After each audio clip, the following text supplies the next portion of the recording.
It's news time. Information is power. Be current. The news headline: Buhari was disgraced. Chief Justice to be sanctioned. You must see the aftermath of Kanu'S trial. The news in full. On October 21st, the hope of seeing Nnamdi Kanu, the leader of the indigenous people of Biafra, was on the high side. The federal government of Nigeria ended as the Federal High Court in Abuja adjourned Kanu's case till November 10. However, Nigerians, especially the Indigbo worldwide, refused to accept defeat as they made sure that the President, General Muhammadu Buhari, and the Chief Justice were humiliated after the adjournment. One is the Indigbo ridicule Buhari says he bows to pressure. Mazi Nnamdi Kanu, who was charged for terrorism, treasonable felony, managing an unlawful society, publication of defamatory matter, illegal possession of firearms, and improper importation of goods, among others, by the Nigerian government, was to appear in court on the 26th of July to continue his hearings of 2017. However, the Department of State Security Service (DSS) failed to produce him in court.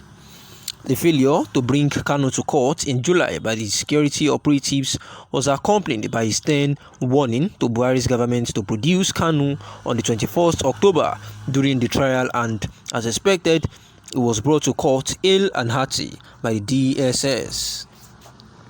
One is the Indigbo, in a statement released after the adjournment, disclosed that the federal government has, through the Department of State Security, bowed to the demands of Indigbo by producing Kanu in court.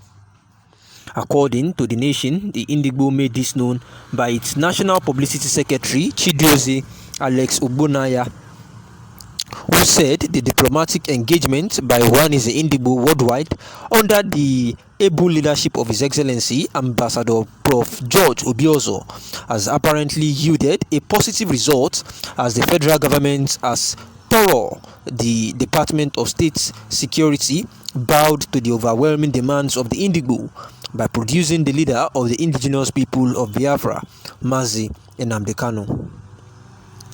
In addition, the reaction of the Indigbo, former presidential aspirant Adamu Garba, added to the insult. Adamu Garba says Buhari knows how to care for prisoners. The condition of correctional facilities in Nigeria have been allegedly described as unfit for a human being to occupy. Moreover, the Vice President of Nigeria, Professor Yemi Osinbajo, on February 2nd, 2018, stated that any human being who goes into Nigerian prisons would most certainly come out as an animal. I visited the Port Harcourt prisons yesterday, Wednesday. While I was waiting for my flight, I chose to go to the prison. What I saw is a reflection of quite a lot of things in the survey. There was no room for prisoners, and anybody who goes into that place as a human being is coming out as an animal. Yemi Osinbajo was quoted by the Vanguard.